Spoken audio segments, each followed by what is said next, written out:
Terlepas ini adalah ibadah sunnah, sholat duha, tapi mereka masih bisa menyempatkan sholat di tengah-tengah ladang. Sesibuk apapun kita bekerja, jangan pernah meninggalkan ibadah. Kalau rezeki itu nggak hanya uang, kesehatan, kerukunan keluarga, itu juga rezeki dari Allah yang patut kita syukuri.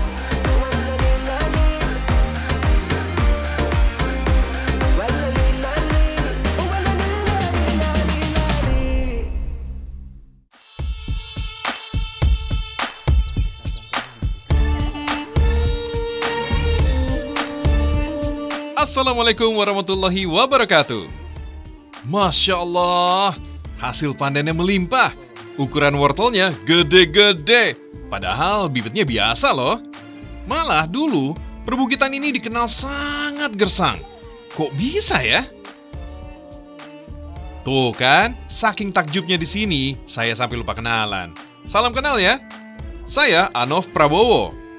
Bisa dibilang saya ini pemuda dari ibu kota yang semangat banget belajar Islam, termasuk belajar dari saudara muslim yang mengerjakan amalan jalur langit, amalan-amalan yang insya Allah tembus langsung ke langit. Allahumma sholli ala Muhammad. Ternyata semuanya berkat amalan sholawat Nabi saat bekerja di ladang. Ini dia, jalur langit yang ditempuh para petani di Desa Conto Wonogiri. Masya Allah. Allahumma sholli ala Muhammad. Ya Rabbi sholli alaihi wasallim. Wah, Masya Allah. Ini Sobat Langit, wortel di Desa Conto ini sangat segar sekali. Tuh, bisa kalian lihat kan? Segar-segar. Desa ini memang dulunya gersang. Bahkan di tahun 90-an, para petaninya pun kesulitan buat panen. Semua mulai berubah setelah warga mulai mengamalkan sholawat. Allah kasih keberkahan luar biasa untuk desa ini. Bahkan, para petani di sini bisa panen setiap hari.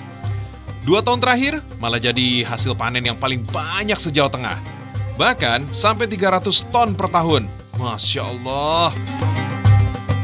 Ternyata amalan sholawat dilakukan warga di sini setiap saat, mulai dari berangkat, berladang, pokoknya sholawat all the time.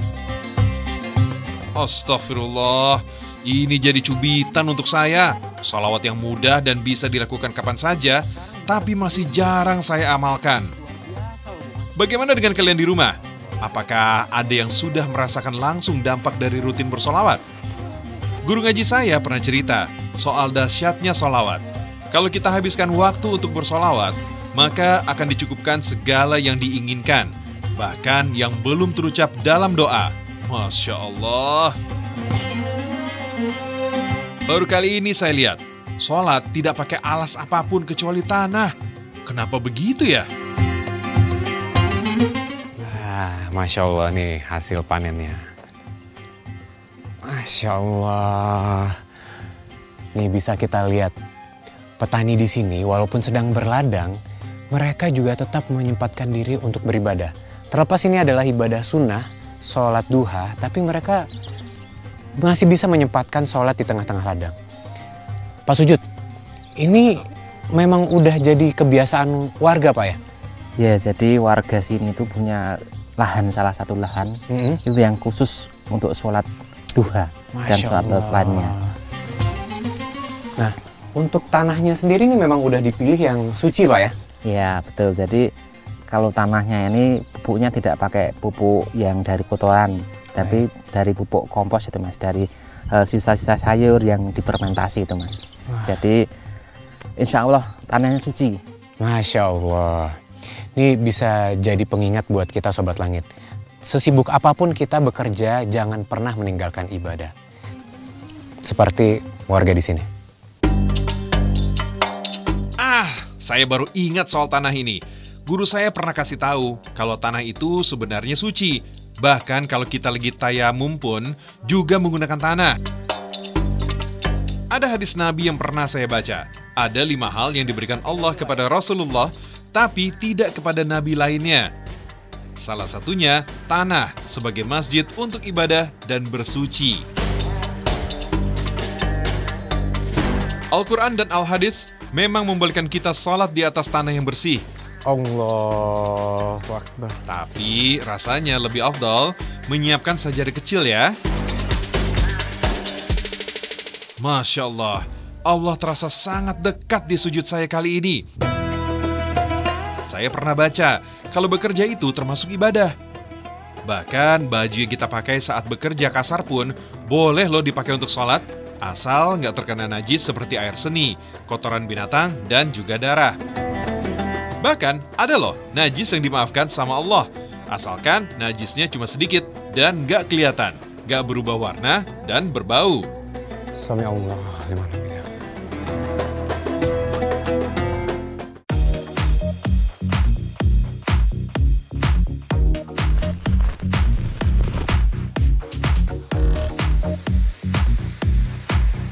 Nah, packingnya udah beres. Alhamdulillah. Sekarang saya mau bantuin Pak Sujud jualan hasil panen ke pengepul sayur. Masya Allah. Ini hasil panen kita hari ini tuh kurang lebih dapat 150 kilo. Luar biasa.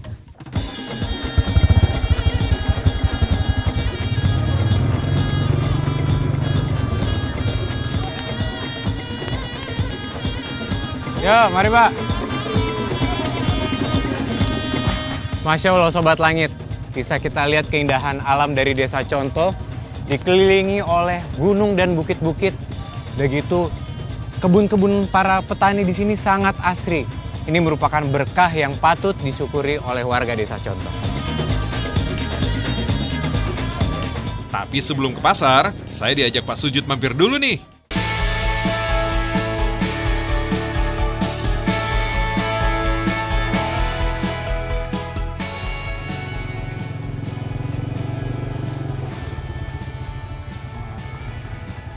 Di atas tadi ya bilang ini Mbah kasih. Ya. Assalamualaikum Mbah. Mbah, jadi tadi saya sama Pak Sujud habis panen wortel di atas. Nah ini ada sebagian Pak Sujud bilang sedekah buat Mbah, katanya Mbah sekarang udah nggak bisa berladang lagi Mbah. Semoga wortelnya bisa bermanfaat buat Mbah di rumah. Mbah, gimana? Gini Mas Anok Mbah, ini badhe maringi wortel bar panenan dan ngigil wau ditambi nggih Mbah. Ya.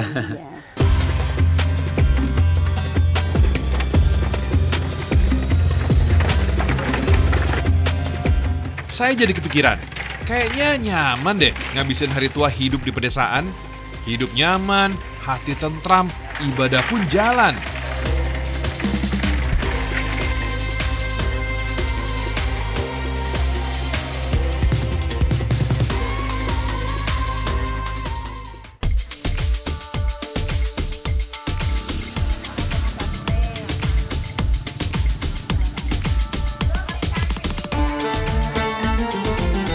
Sekarang, saya sudah sampai di Pasar Kerandegan, Kecamatan Bulukerto, Kabupaten Wonogiri. Pasar ini nggak buka setiap hari ya, jadi cuma buka di hari-hari tertentu. Tapi disinilah perputaran roda ekonomi Desa Conto. Saya dengar ada amalan jalur langit di pasar ini. Amalan menjual dagangan kualitas baik dan memberi bonus pada pembeli.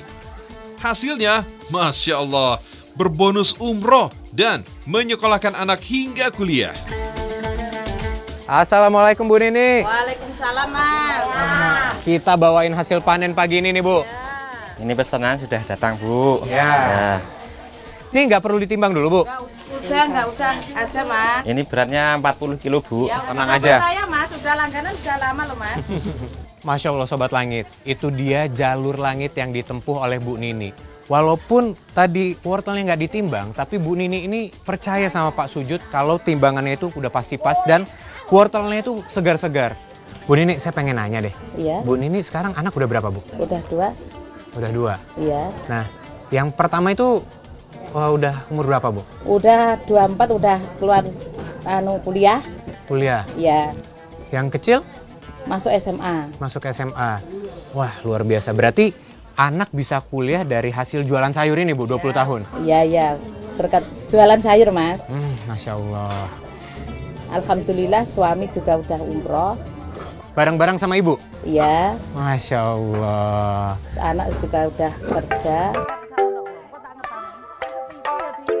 Guru saya pernah bilang, kalau berdagang itu profesi mulia. Bahkan sudah turun-temurun dari zaman Nabi. Dan jadi salah satu profesi Nabi saat masih muda. 9 dari 10 pintu rezeki ada dalam kegiatan berdagang. Masya Allah. Assalamualaikum Bu Nini. Salam Mbak Lastri, ada apa Mbak? Sayur. Ya. Cheese-nya kok. Oh, Ayo, ayo. mari Bu, mari Bu. Ayo, ayo, wortelnya, ayo, ayo. Sekilo berapa wortelnya? 10.000 Mbak. Beli 1 kilo. Ya. Bonjes berapa 1 kilo? 1 kilo 6.000. Mbak Nini, ini saudaranya ya? Kok cantik Iya. banget? Makasih. Mas Anop namanya. Ini udah langganan di Udah langganan Bu tiap Nini? hari. Ya, beli Tiap hari? sayur. Iya, beli sayur tiap Masya hari. Allah. Oh ya, monggo Bu, monggo. Sayurannya bagus-bagus. Masya Allah. Ipun. Terus apa itu murah. Murah. Ya, kalau ini ditambahin sama Mas. Bu Nini. Nih, Dapat bonus. beneran nih Bu Nini? Ya, udah langganan udah lama Mas. Masya Allah Bu Nini. Ibu Nini loh jualan sayur, bisa ngeliahin anaknya sampai lulus. Iya tadi Bu Nini juga sempat cerita. Iya, Mbak.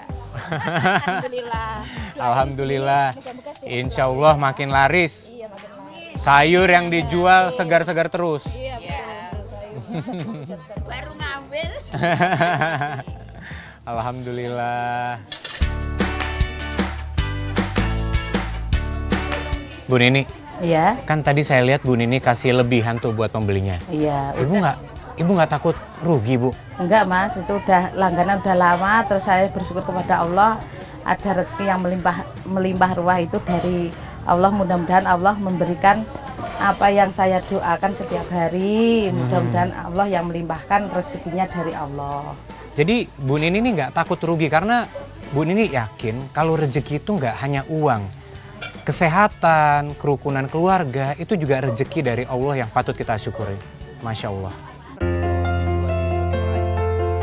Wah, banyak banget ilmu dan inspirasi yang bisa saya ambil setelah lihat keseharian bertani dan berdagang warga desa. Amalan-amalan jalur langit yang dijalankan warga membuat desa mendapatkan keberkahan dari Allah.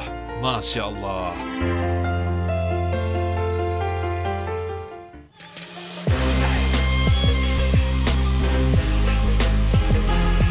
Alhamdulillah, kejutan demi kejutan saya terima di desa contoh ini.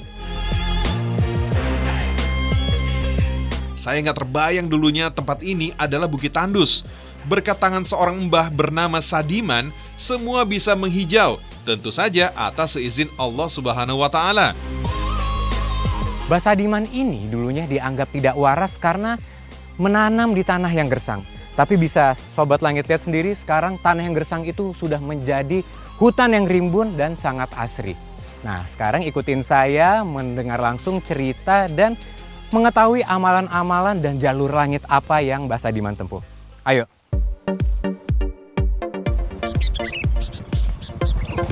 Halo Mas. Halo.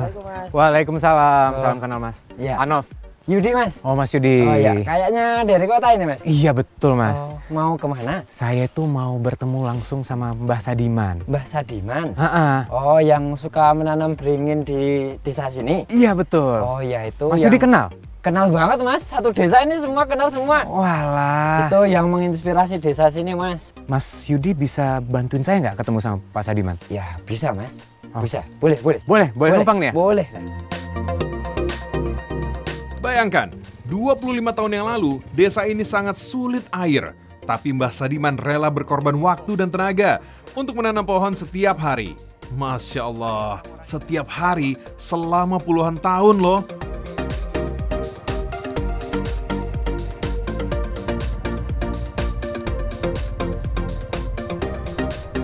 Nah, itu yang Mbah Sadiman ini. Wah Masya Allah bisa pas-pasan seperti ini.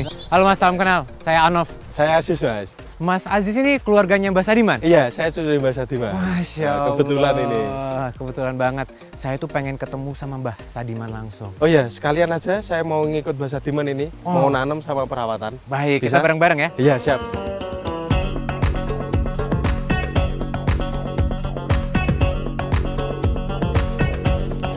Wah, Masya Allah. Assalamualaikum, Mbah Sadiman. Kabar baik, saya Mbah Sadiman bikin saya terkagum-kagum. Umur boleh 72 tahun, tapi sangat bugar dan gesit. Wajahnya juga sangat adem. Masya Allah. Mbah Sadiman menanam puluhan, bahkan ratusan pohon beringin di setiap perbukitan Desa Conto. Nah, apa yang ditanam Mbah Sadiman di Desa Conto, namun hasilnya berbuah sampai ke Tanah Suci. Masya Allah, berkat jalur langitnya menanam pohon, Mbah Sadiman diumrohkan gratis ke Tanah Suci. Bah, setelah Mbah Sadiman menanam selama ini, Bah, dampaknya ke keluarga itu ada nggak, Bah? ada orang yang tumbuh pikirannya saya diumrohkan ke Arab. Masya Benar. Allah. Sobat Langit, luar biasa ceritanya Mbah Sadiman ini. Yang mana dengan menanam tanaman, membuat cita-cita Mbah Sadiman yang mau terbang ke Mekah itu bisa terwujud. Dan itu Terima kasih. cita-cita kita semua sebagai umat muslim, teman-teman. Masya Allah, sangat menginspirasi. Masya Allah, dari ikhtiar menanam, apresiasi datang dari sebuah lembaga atas jasanya sebagai pahlawan penghijauan. Sungguh berkah jalur langit yang tak pernah disangka.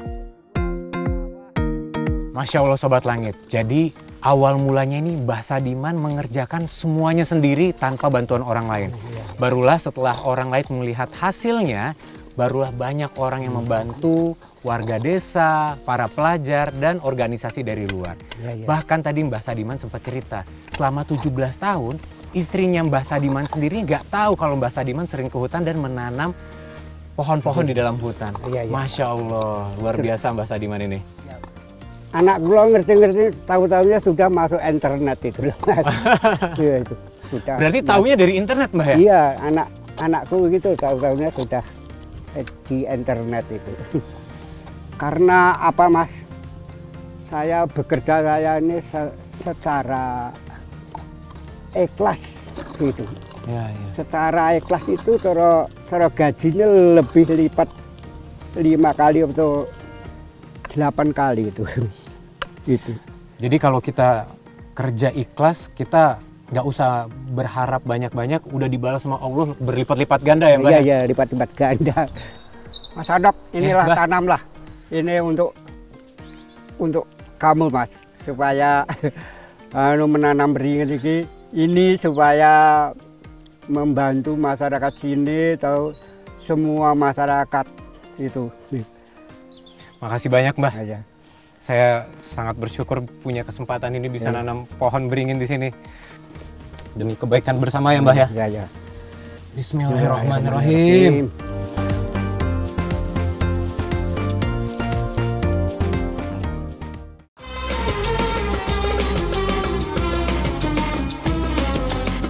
Sungguh ilmu yang bermanfaat, banyak pelajaran hidup yang bisa saya ambil hikmahnya. Pohon yang ditanam Mbah Sadiman pun tidak sembarangan loh, salah satunya pohon beringin.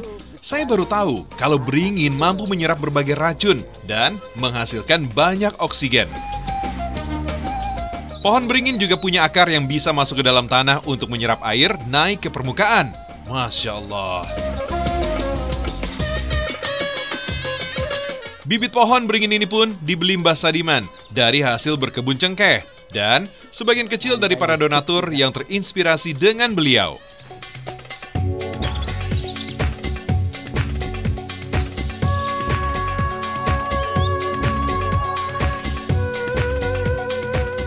Guru saya pernah mengatakan, jika amalan yang kita lakukan, manfaatnya bisa dirasakan dan dinikmati seluruh makhluk, maka pahalanya pun tak akan berhenti mengalir.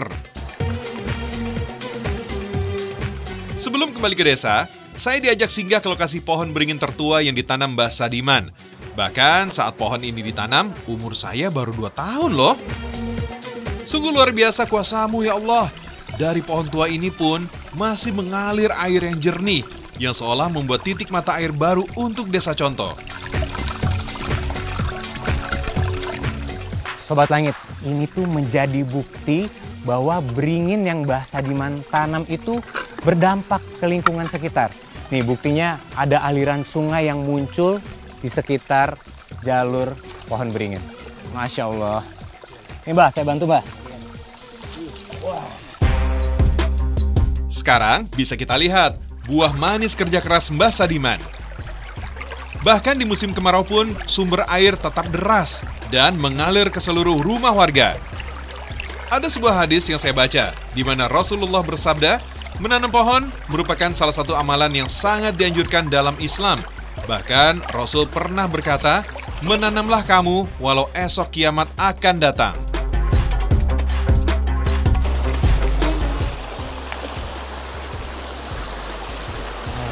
Masya Allah. Nih seger banget ini. Ya, cobain Mas. Ini dulu airnya nggak kayak gini? Enggak, dulu itu airnya cuma kecil Mas. Ya sungainya di sini tapi airnya cuma kecil. Terus setelah ada kegiatan bayi yang dari tahun 96 itu sekarang terbukti udah mengalir segini. Ini pun musim kemarau segini. Biasanya nanti kalau musim penghujan itu debit air bisa naik sampai 10 kali lipat dari ini. Reboisasi yang dilakukan Mbah Sadiman tidak hanya menyuburkan desa, tapi juga menghidupkan potensi pariwisata Desa Conto. Saking derasnya aliran air Desa Conto, begitu banyak wisata air yang bisa dinikmati. Bahkan pariwisata desa ini dijalankan langsung pemuda asli Desa Conto. Salah satunya kolam renang Soko Langit.